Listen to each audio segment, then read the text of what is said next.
नागपूर शहरातल्या 106 टाक्याच्या माध्यमातून पाणी टाक्याच्या माध्यमातून संपूर्ण जनतेला पिण्याचं पाणी मिळावं, वॉटर स्कॅर्सिटी राहू नये आणि ज्या ज्या ठिकाणी काही लिकेज असतील, ज्या ज्या ठिकाणी पाण्याची चोरी असेल, जवळपास 30% लिकेजेस पाण्याचे आहेत, ते दूर करण्याकरता सूचना दिल्या।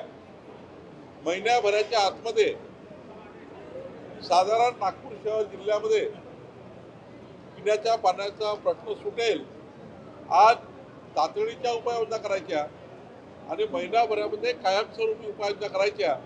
पण नागपूर शहराला पिण्याचं पाणी मिळालं पाहिजे। कुठेही कुठल्याही झोनमध्ये पिण्याचं पाणी मिळणार नाही असं राहणार नाही। सर्वांची काळजी घेण्याच्या सूचना। साधारण 2 तास पिण्याच्या पाण्याच्या संपूर्ण तोतलाडो पासून तर गुडकेश्वर पर्यंत पिण्याचं पाणी मिळावं याकरता 2 तास बैठक चालली। सोबतच या ठिकाणी नाग नदीच्या, पिवळ्या नदीच्या पुनर्जीवन आणि संपूर्ण या नागपूर शहराचं सिवेज जे लाईन आहे त्याबद्दलची बैठक झाली।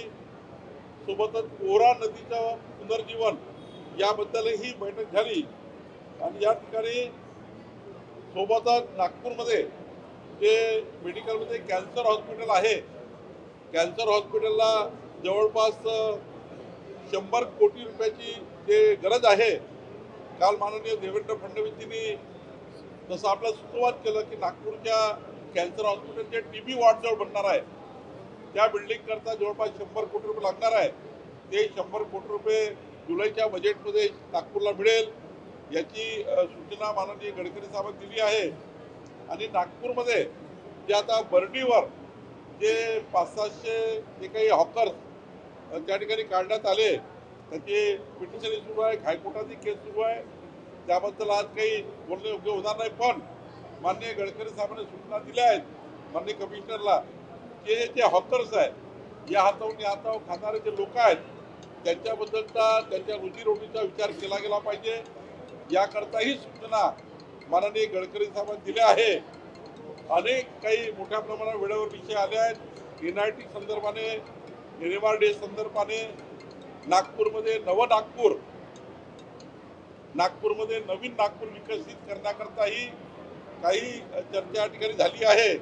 मला वाटतं नितीनजी गडकरी साहेबांच्या या लोकसभा क्षेत्रामध्ये केंद्रीय मंत्री म्हणून केंद्राकडनं जी काही त्यांना कॉर्पोरेशनला निधी लागतं आणि राज्याकडनं माननीय मुख्यमंत्री जे काही नागपूर शहराकरता योजना बनतील त्याकरताही मोठ्या प्रमाणावर ज्या योजना तयार झाल्या त्याला निधी आणण्याचं काम करण्याची जबाबदारी मला दिलेली आहे। मी निश्चितपणे केंद्र राज्य सरकारला समन्वय करील। मी माननीय नितीन गडकरीजी जे आमचे केंद्रीय मंत्री आहेत त्यांचे आभार मानतो। त्यांनी नागपूर शहराकरता, नागपूर जिल्ह्याकरता आज 4-4.5 तास या कॉर्पोरेशनमध्ये येऊन त्यांनी या बैठका घेतल्या आणि सर्व प्रश्न सोडवण्याचा प्रयत्न केला। Hey Bawa